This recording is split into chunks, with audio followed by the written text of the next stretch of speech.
Shalom, shalom à vous. Bienvenue sur cette vidéo, bienvenue sur ma page. La page du Seigneur Jésus-Christ, bien sûr. Celle qui m'a fait la grâce maintenant, il y a plus d'un an d'avoir. Et vous qui regardez cette vidéo aussi, il m'a fait la grâce que vous soyez ici. N'hésitez pas à partager, à liker, à vous abonner et à activer la cloche de notification afin d'avoir la prochaine vidéo. J'aimerais vous demander pardon tout d'abord parce que j'ai dit la semaine dernière que j'allais faire une vidéo pour samedi. Je n'ai pas fait cette vidéo pour samedi parce que j'ai eu un souci avec mon téléphone, avec mon smartphone. Et il est toujours en panne, il est dead, il est mort. Il ne s'allume plus. Et une sœur m'a fait la grâce d'avoir un petit smartphone pour m'aider à continuer les vidéos, à continuer à être contacté, etc. Si une personne a à cœur de m'offrir un smartphone qui est meilleur que celui-là, alors vraiment que Dieu le bénisse. Si une personne a à cœur de m'aider financièrement parce que ça fait des mois que je suis sans ressources, que le diable m'a attaqué dans ce niveau-là, et vous savez, quand le diable attaque, normalement, il y a des frères et des sœurs qui viennent maintenant sortir la personne des liens que l'ennemi lui a mis. Mais dans l'église, aujourd'hui, il y a très peu de personnes ainsi. De nombreuses personnes sont riches, ont les finances, même ils ont une vie convenable, mais mes frères et mes sœurs, ils n'aident pas leurs prochains. Et c'est pour ça que je dis, le diable nous a volé la charité. Parce que si nous lisons 1 Corinthiens chapitre 13, nous voyons la principale qualité d'un disciple de Jésus-Christ, c'est la charité. Celui qui n'a pas la charité n'est rien du tout. Mais beaucoup n'ont pas la charité, malheureusement. Aujourd'hui, nous allons traiter du thème loi cérémonielle et loi morale. Les différences entre les deux. Vous savez, mes frères et mes sœurs, si nous allons demander à un pasteur, un apôtre, etc., quelle est la différence entre la loi cérémonielle et la loi morale, il te dira, la loi a été abolie. Il ne saura même pas c'est quoi la loi morale, la loi cérémonielle, mais il te dira la loi est abolie. Je ne dis pas tous, mais la majorité. Pourquoi je dis ça? Parce que ça fait des années que je pose cette question aux personnes, mais peu de personnes m'ont répondu. Et d'ailleurs, personne ne m'a répondu concernant cette différence. Mais vous savez pourquoi? Parce que l'être humain ne sait plus se baser sur la Bible, mais il se base maintenant sur les doctrines d'un tel ou d'un tel. D'un pasteur, d'un apôtre, d'un enseignant, etc. Si une église te dit de ne pas pratiquer le sabbat, tu ne vas pas le pratiquer. Si une église te dit de pratiquer le sabbat, tu vas le pratiquer. Pourquoi? Parce que ta relation avec Dieu n'est pas conforme à la volonté de Dieu. Parce que mes frères, mes sœurs, j'aimerais vous rappeler dans le Nouveau Testament, ce peuple, les disciples venaient leur prêcher, mais ils vérifiaient les Écritures. Alors il faut vérifier les Écritures et voir si ce que on nous enseigne, c'est la vérité. Et cherchez le Saint-Esprit, cherchez le discernement. Parce que mes frères, mes sœurs, vous ne trouverez aucun apôtre, aucun pasteur, aucun disciple, aucun à côté de vous. Lorsqu'il y aura le jugement, il n'y aura personne. Il y aura toi et Jésus-Christ. Et là, si tu ne respectes pas les commandements de Dieu par rapport à un tel ou un tel, alors mon frère, Jésus-Christ ne te connaîtra pas. Tu peux méditer Matthieu 7, 21. Je ne suis pas là en train de t'outrager, je ne suis pas là en train de t'accuser, je ne suis pas là en train de te condamner. Mais je suis là en train de te demander, ouvre tes yeux, demande à Jésus-Christ de t'ouvrir les yeux, afin que tu vois maintenant les secrets de la parole de Dieu. Ne te base sur aucun homme, mon frère, ma soeur, mais base-toi sur Dieu. Alors, bon visionnage de la vidéo et soyez bénis. Les premiers versets que j'aimerais vous donner se trouvent dans Deutéronome chapitre 31, versets 24 à 26. Lisons au nom du Seigneur Jésus-Christ. Lorsque Moïse eut complètement fini d'écrire dans un livre les paroles de cette loi, il ordonna aux Lévites qui portaient l'arche de l'alliance de l'Éternel: prenez ce livre de la loi et mettez-le à côté de l'arche de l'alliance de l'Éternel, votre Dieu. Il sera là comme témoin contre toi. Aussi dans Esdras, chapitre 6, verset 18. Lisons au nom du Seigneur Jésus-Christ. Ils mirent en place les prêtres selon leur classe et les Lévites selon leur division pour le service de Dieu à Jérusalem, conformément à ce qui est écrit dans le livre de Moïse. Ici, nous voyons très bien que c'est Moïse qui a écrit un livre, qu'il a placé à côté de l'arche de l'Alliance. Et dans ce livre-là, il y a les cérémonies, les lois, les ordonnances que Dieu a données à Moïse.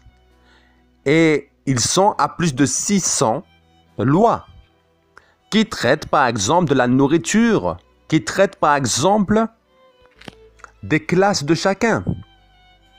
Et il y a de nombreux autres versets qui traitent du livre de la loi.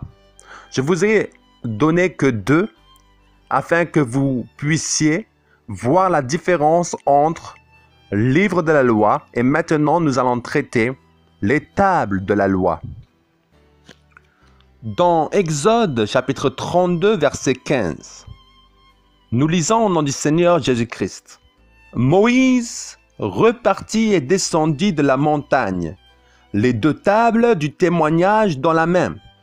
Les tables étaient écrites des 2 côtés. Elles étaient écrites de chaque côté. Elles étaient l'œuvre de Dieu et l'écriture était celle de Dieu, gravée sur les tables.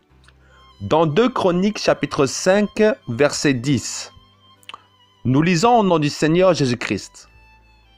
Il n'y avait dans l'arche que les 2 tables que Moïse y avait déposées à Horeb, lorsque l'Éternel avait fait alliance avec les Israélites à leur sortie d'Égypte. Donc les tables de la loi étaient dans l'arche et c'est l'écriture de Dieu qui était dessus, non pas celle de Moïse.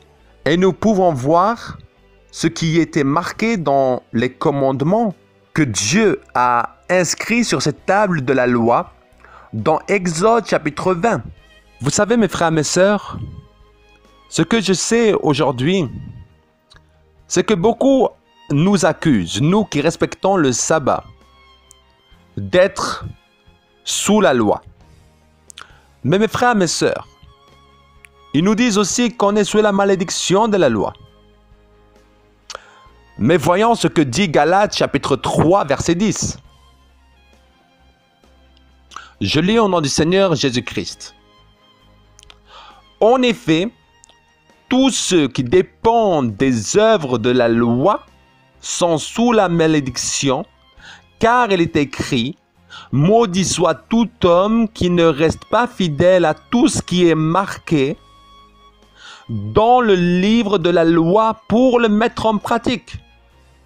Waouh! Est-ce que c'est dans les tables de la loi? Non. C'est dans le livre de la loi de Moïse. Chaque personne qui doit maintenant regarder à l'alimentation, par exemple, ne pas manger de porc, etc. Eh bien ça, c'est une malédiction. Maudit soit tout homme qui ne reste pas fidèle à tout ce qui est écrit dans le livre de la loi pour le mettre en pratique. Mais qu'en est-il de ceux qui respectent les tables de la loi, les commandements que Dieu a marqués, a gravés dans les tables de la loi? Nous allons lire dans Jacques chapitre 2, verset 8. Si vous accomplissez la loi royale, d'après l'écriture, tu aimeras ton prochain comme toi-même, vous faites bien. Mais si vous faites du favoritisme, vous commettez un péché. La loi vous dénonce comme étant coupable.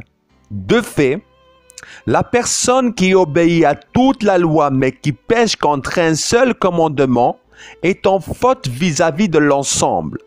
En effet, celui qui a dit tu ne commettras pas d'adultère a dit aussi, tu ne commettras pas de meurtre. Si tu ne commets pas d'adultère, mais que tu commettes un meurtre, tu es coupable d'infraction à la loi. Si tu dis qu'il ne faut pas faire d'idole, mais que tu ne respectes pas le sabbat, alors tu es coupable envers la loi.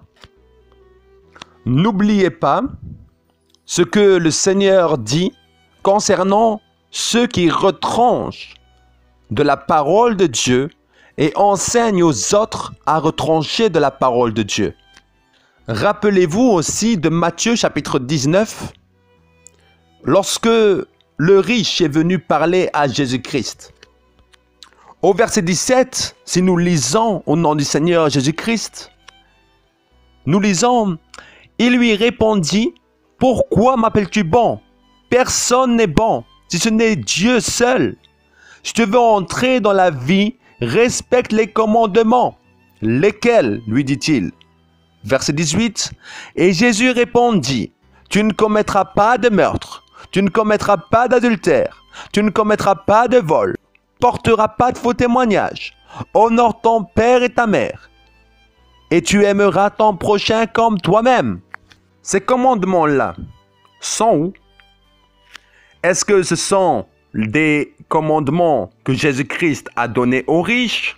Ou est-ce que maintenant, le riche avait ces commandements avant de voir Jésus-Christ?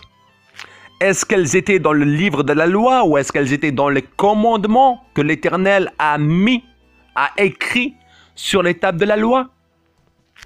En fait, ce qui se passe, c'est que de nombreuses personnes aujourd'hui n'ont aucun problème avec les 9 commandements des 10, mais ils ont un problème seulement avec le sabbat. Pour quelle raison?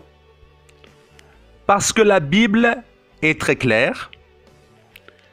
Il est écrit dans la Bible, il espéra changer le temps et la loi. Qui? Satan. Et c'est quel commandement qui traite de la loi et des temps? Le 4e commandement. Le seul et unique qui traite d'un jour qu'on doit consacrer à Dieu. Et ce jour-là n'est pas n'importe lequel, c'est de vendredi soir à samedi soir. Et le nom de ce jour, c'est le sabbat. Voilà donc mes bien-aimés, j'espère que vous avez été éclairés. Et si ce n'est pas le cas, le Seigneur vous éclaire puissamment et qu'il vous dirige, non pas selon la volonté des hommes, mais selon sa volonté et unique volonté. J'aimerais vous dire que la semaine prochaine, ce samedi qui vient, je ne ferai pas de vidéo parce que je serai occupé à un événement très important qui se passe dans la ville de Lyon.